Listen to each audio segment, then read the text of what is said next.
serikali, orodha ya watu wanaotajwa: Balozi Humphrey Polepole. Mheshimiwa Mwenyekiti, kumradhi, nimeisikiliza hotuba ya Mheshimiwa Waziri Ridhiwani Kikwete, hasa kule mwishoni. Mheshimiwa Waziri anatoa commitment kwamba wataendeleza utawala bora. Lakini Mheshimiwa Mwenyekiti, utawala bora haudondoki mbinguni. Utawala bora unataka misingi ambayo ni lazima uifuate. Usipoifuata, ahadi kwamba utawala bora utakuwepo inabaki kuwa ni maneno matupu. Na kwa ajili ya muda nitahitaja misingi miwili muhimu. Msingi wa kwanza ni mahusiano baina ya utawala bora na kuimarisha uwazi na harakati ya kupinga rushwa na ufisadi. Mheshimiwa Mwenyekiti, kuna mahusiano ya moja kwa moja baina ya utawala bora, uwazi na uwajibikaji katika serikali. Kwa maoni yangu, nikitazama mwenendo hasa kwa kuiangazia taasisi yetu ya TAKUKURU, mimi ninaona bado tuna safari ndefu sana. Mfano, sisi ACT Wazalendo huwa tunafanya uchambuzi wa kina wa ripoti za CAG. Kwenye kila ripoti, moja ya eneo ambalo tunalitazama huwa tunaangalia ni fedha kiasi gani tunazipoteza kutokana na rushwa, kutokana na uzembe, kutokana na ubadhirifu.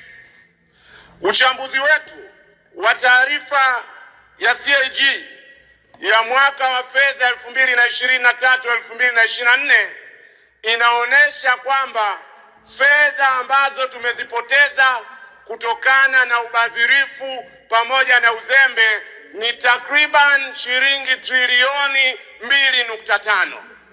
Hii kwa wakati ule ni zaidi ya 5% ya bajeti nzima ya serikali.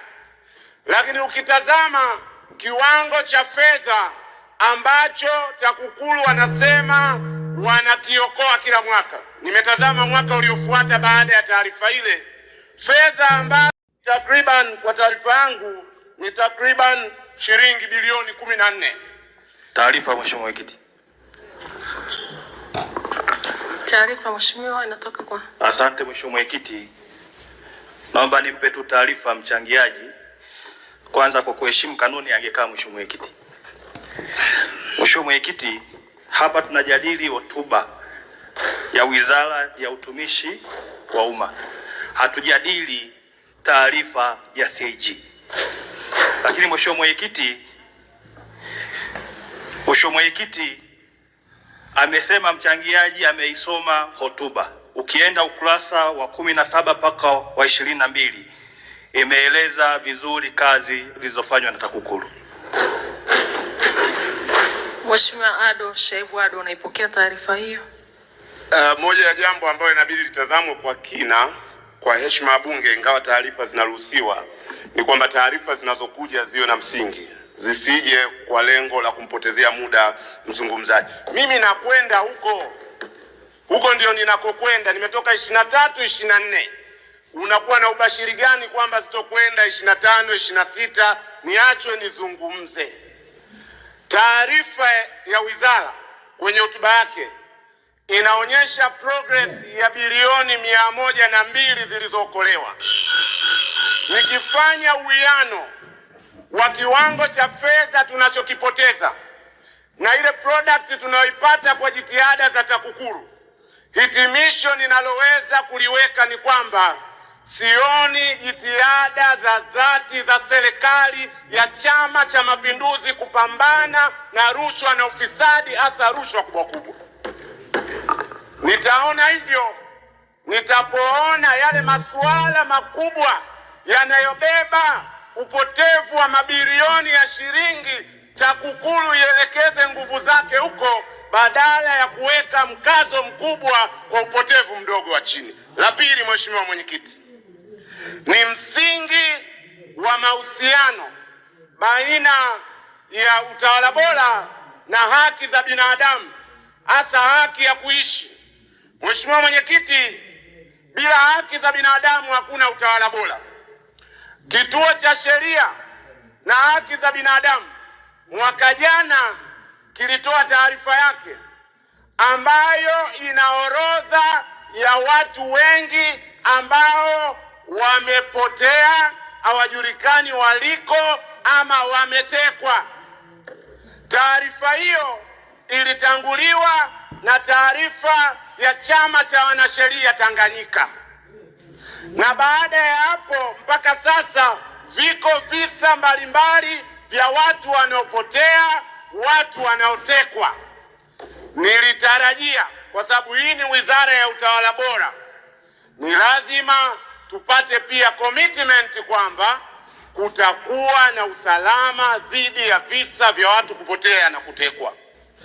Na ushauri wangu kwa serikali, orodha ya watu wanaotajwa, Balozi Humphrey Polepole, ndugu yetu Mlai na watu wengine wote waliotajwa katika ripoti zile, kwa ajili ya muda siwezi kuwataja wote, ni lazima tupate majawabu ya serikali. Pawe na uchunguzi huru dhidi ya watu wote waliopotea na kutekwa Tanzania. Hilo la pili nilitaka kulisema, na ujumbe wangu wa kuhitimisha, kuhusu utaratibu. Mheshimiwa Katambi, taarifa. Asante Mheshimiwa Mwenyekiti, pamoja na mchango mzuri wa Mheshimiwa mbunge na nikiheshimu pia taaluma yake, amezungumzia kuhusiana na masuala ya kesi za TAKUKURU, lakini vivyo hivyo amezungumzia kuhusiana na mwenendo wa kesi za jinai. Naomba nimpe taarifa, nikitambua kwamba pia ni wakili msomi. Yapo mashauri ya jinai yanayoendelea kwenye mahakama zetu yanayohusiana na ubadhirifu na upotevu wa fedha za serikali, na kwa sababu ya muktadha wa takwimu, pale utakapohitaji tutakupatia. Lakini vivyo hivyo kwenye tuhuma na shutuma za watu kutekwa na kupotea, zipo kesi ambazo tayari ziliripotiwa polisi, hatua za upelelezi zinaendelea. Lakini vivyo hivyo zipo kesi ambazo watu walionekana kusema wametekwa na baadaye ikagundulika ndivyo sivyo. Zipo shutuma nyingine nzito za kijinai ambazo jeshi la polisi linaendelea na uchunguzi nazo na kwa kushirikiana na vyombo vingine vya kimataifa. Kwa masuala haya, ikiwa ni pamoja na kesi zilizopelekwa mahakamani, unafahamu msingi wa sheria unatutaka kwenye mashauri ambayo yanaendelea mahakamani hayawezi kuzungumziwa, pamoja na kutambua kwamba tunayo sheria ya haki, kinga na madaraka ya Bunge. Lakini yapo mambo ambayo kwa hatua yalivyo na nature yake, kwa sababu ya kwenye hatua ya upelelezi, kwa sasa hayawezi kuwa public kwa sababu kuna taratibu za kiupelelezi. Asante Mheshimiwa. Mheshimiwa Ado Shaibu Ado, unaipokea taarifa hiyo? Siipokei taarifa hiyo, na nitahitimisha kwa ajili ya muda. Nitahitimisha, naamini kwamba nitalindwa. Nahitimisha dakika moja tu mwenyekiti, nahitimisha. Siipokei kwa sababu hoja yangu mimi siridhiki na uchunguzi wa kawaida wa kijinai. Nataka pawe na utaratibu wa Judicial Commission of Inquiry, uchunguzi huru, ili tujue Polepole yuko wapi, tujue Deus Soka yuko wapi. Sasa ujumbe wangu, muda wako umeisha. Ujumbe wangu mwenyekiti, nimeongea kwa dakika 3 nikisimamishwa dakika 1, naomba mwenyekiti, ili nitoe ujumbe wangu kwa wale ujumbe wangu kwa wale wanaodhani. Wako mheshimiwa, umeshaisha. Nimeongea kwa dakika 3. Mheshimiwa, ninaomba kwa heshima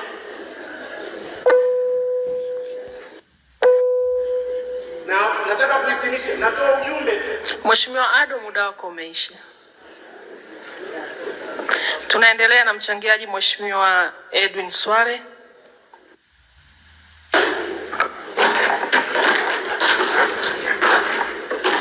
Asante Mheshimiwa Mwenyekiti kwa kunipa nafasi na mimi niweze kuchangia hotuba hii. Kwanza nimshukuru sana na kumpongeza Mheshimiwa Waziri Ridhiwani Kikwete, naibu wake, kwa kazi nzuri ambayo wanafanya kwenye wizara hii. Lakini la pili niwapongeze makatibu wakuu na manaibu na wakuu wa taasisi mbalimbali chini ya wizara. Na nimpe taarifa pia Mheshimiwa Ado, jana kwenye Wizara ya Mipango na Uwekezaji tumesomewa hapa, nchi yetu ya Tanzania kwa hivi sasa inaongoza kwa kuvutia uwekezaji Afrika Mashariki. Kwa muda wa miezi 8 Tanzania uwekezaji wamesajili miradi ya uwekezaji 611. Tafsiri yake ni kwamba nchi yetu inaaminika na utawala bora unakwenda vizuri. Lakini pia kwenye taarifa ya Mheshimiwa Waziri hapa imesemwa tarehe 31 mwezi wa 3 juzi tu nchi yetu imeidhinishiwa fedha zaidi ya dola milioni 300 na Benki ya Dunia kwa ajili ya TASAF. Hii ni kazi nzuri ya Daktari Samia Suluhu Hassan. Lakini kama hilo halitoshi Mheshimiwa Mwenyekiti, utawala bora maana yake nini? Utawala bora una mambo mengi. Juzi hapa Mheshimiwa Waziri wa Bunge, Sera na Uratibu, Chief Whip, alisema ndani ya bunge hili, akapongeza uteuzi wa Evelyn Munisi kwa mbunge kwenye bunge hili kutoka chama cha NCCR Mageuzi. Hiyo ndiyo maana ya uongozi jumuishi, ndiyo maana ya utawala bora. Lakini niseme jambo lingine kuhusu uwazi. Kwenye taarifa ya Mheshimiwa Waziri hapa imesemwa vizuri sana. Sasa hivi miradi yote nchini, ili kudhibiti rushwa na ubadhirifu, tenda zote zinaombwa kwenye mfumo wa NeST, sio kwa upendeleo. Huo ni uwazi Mheshimiwa Mwenyekiti. Lakini jambo la pili, ili kuimarisha uwazi hapa nchini, serikali imeunda mfumo wa e-mrejesho. Wananchi sasa hivi wanaruhusiwa kuongea na viongozi wao moja kwa moja, kuanzia waziri mkuu, mawaziri, wakuu wa mikoa mpaka wakuu wa wilaya. Hii ndiyo maana ya utawala bora Mheshimiwa Mwenyekiti. Lakini pia niseme jambo jingine la muhimu sana.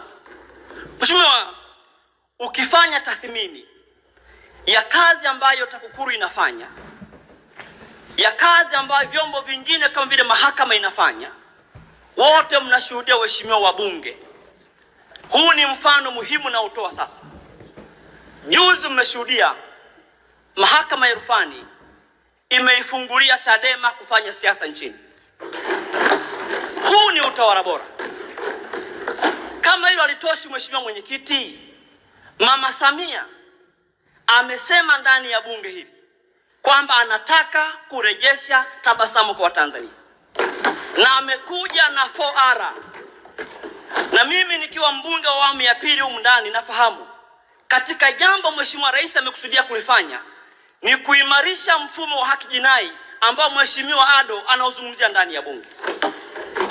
Na ukisoma kwenye taarifa, mfumo wa haki jinai ambao utakuja kuleta mabadiliko ya sheria mbalimbali zitakuja ndani ya bunge ili kuboresha utawala wa haki jinai na kutenda haki mbalimbali kwa wananchi wetu.